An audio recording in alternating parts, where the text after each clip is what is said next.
Being huge fans of the Monster Hunter franchise, Mark and I wanted to collaborate for this review video. Unfortunately, Mark's away at the moment, so although he's written half of this review, I will be recording the full audio. Full disclaimer: we are basing this review on the Japanese version of this game called Monster Hunter Double Cross, which is the exact same game, obviously only in Japanese. We also have over 1,000 hours on the various 3DS versions of Monster Hunter. We also played the recent English demo just to ensure that it is the same game. Here's our full review. There's only a few days left until we give away Die for Valhalla, so be sure to leave your interesting comments below. Before the world went crazy over Monster Hunter World, a small group of us played hunched over our 3DS consoles, hands contorted from the strain of such intense combat on such a small, pixelated screen. 1,000 hours later, Glen and I got to sample the relative beauty that was Monster Hunter in HD. But is this the Lagombi version compared to World, or has the Rathalos just landed on the Switch? Let's find out.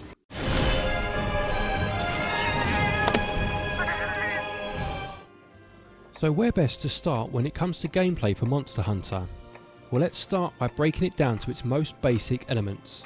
You take on a variety of monsters ranging from small and wily to absolutely gargantuan, whilst choosing from a range of weapon types that includes but is not exclusive to bows, greatswords, hammers and dual blades. But that's getting way ahead of ourselves. Let's start right at the beginning.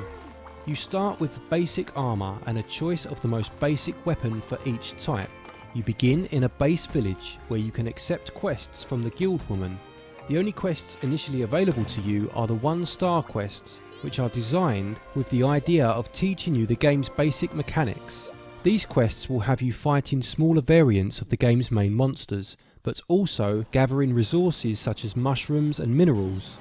It's important to note that the gathering of resources is an absolutely huge part of the Monster Hunter experience, but these early quests are unfortunately very dull.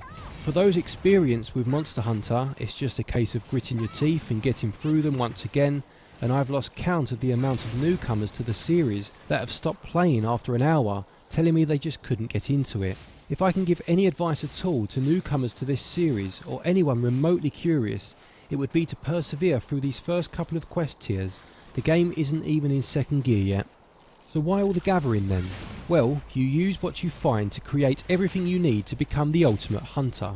You will soon be combining herbs to make health potions and creating traps, to name just a few. After gathering comes carving. Killing the small creatures and carving from their bodies will net you parts that you can then use to begin to build better weapons and armour. Once you have a more reliable set of armour and a weapon you feel comfortable with, you will be just about ready to fight your first real monster.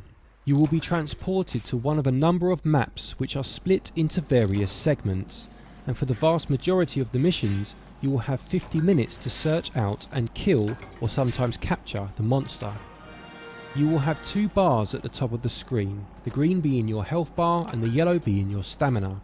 Both will drop as you battle, so you must make sure that you bring enough supplies to keep you healthy. There is a handy supply box stocked with items to help you on the lower ranked quests, as well as the base where you can sleep to regain your health at any point, although it will not restore your stamina, so bear this in mind. It's essential that you make full use of this, or preferably health potions, as faint 3 times in battle and its mission failed. Once you have located the beast, you can lock onto it by pressing ZL, and a press of the R button at this point will focus the camera back onto the monster, which is particularly useful for nimble creatures that move around quite a bit. The controls for each weapon set is slightly different, although most use the X button as the main attack. Holding down the L button will bring up your inventory, and you can then cycle through your items. Combat will feel a little clunky at first, another reason why some people give up on the game. But it's not that it's clunky, it's that it does not hold your hand. There is no lock-on mechanic, and you will swing that greatsword and you will miss constantly at first, and you will get a few monster teeth in the face for your troubles because of it, but you will learn to roll when necessary, to block when needed, and to bide your time, and it will soon start to feel like second nature. Again, there are no health bars for monsters. This is not Street Fighter. You must take cues from the monster itself to give an indication of how well you are doing. Is the monster drooling excessively? Did he recoil when hit? Perhaps he left the area you were fighting in and killed a smaller creature, using its meat for sustenance before round 2. Or, most tellingly, maybe it has just limped away, letting you know to go in for the kill. Some call this clunky, perhaps even archaic. To me, it's ingenious. You feel like a hunter, and when that 50-foot behemoth crashes to the ground and you carve the spoils of victory from its lifeless body, you will feel empowered. You then use these higher quality carves to create better armour and weapons and move on to the next monster. Most armour sets will call for numerous carves from one particular creature, but fighting the same monster a few times never feels tedious. This is because no two battles ever feel the same. As well as the lower ranked quests, you will at some point reach high rank, which has much stronger monsters who give higher rank parts when carved. These can then be used to create high rank variants of all armour sets, as well as much stronger weapons. This ultimate version also deviates from the 3DS generations game by including G rank, which is a whole new level of difficult. As great as single player is, its main purpose is to prepare you for multiplayer. This is where the game truly shines. As already stated, Mark and I have put close to 1,000 hours into various Monster Hunter games over the years, and it is some of the best multiplayer action available. Becoming an effective team by using weapons that complement each other is exhilarating, and although the lack of voice chat can be seen as a problem, it's not the hindrance that you may imagine it to be.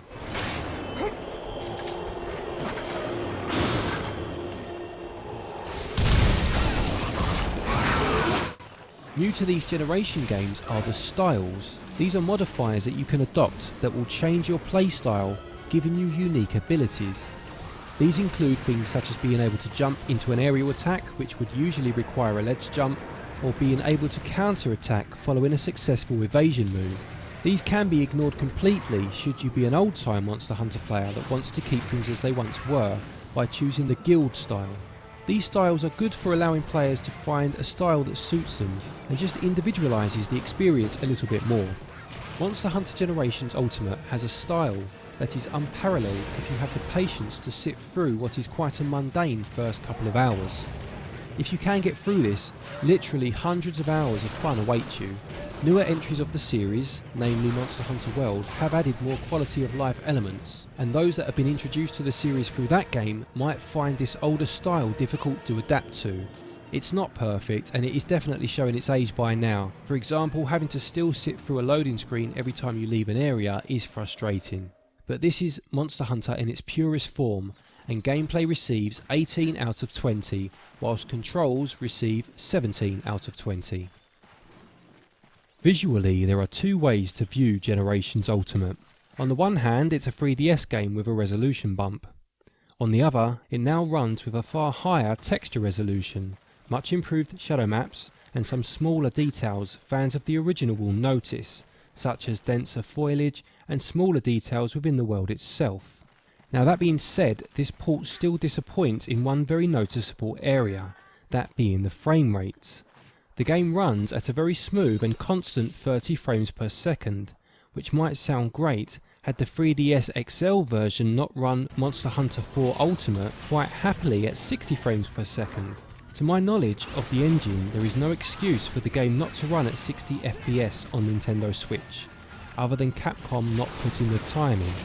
From experience, I can say that playing on the Nintendo Switch is the best way to play the classic Monster Hunter game. It's not even close to Monster Hunter World, but having said that, with vastly more monsters to hunt, the aging engine still produces some great animations, and characters have a much wider selection of armour and weapon combinations than the aforementioned game. So creating a totally unique character visually is much easier here. Performance is solid, and the locked 30 frames per second doesn't waver in both docked or handheld, and graphics score 14 out of 20. Audio is a difficult category to judge, as fans of the games will have a certain affection towards some audio that others may think sounds less stellar.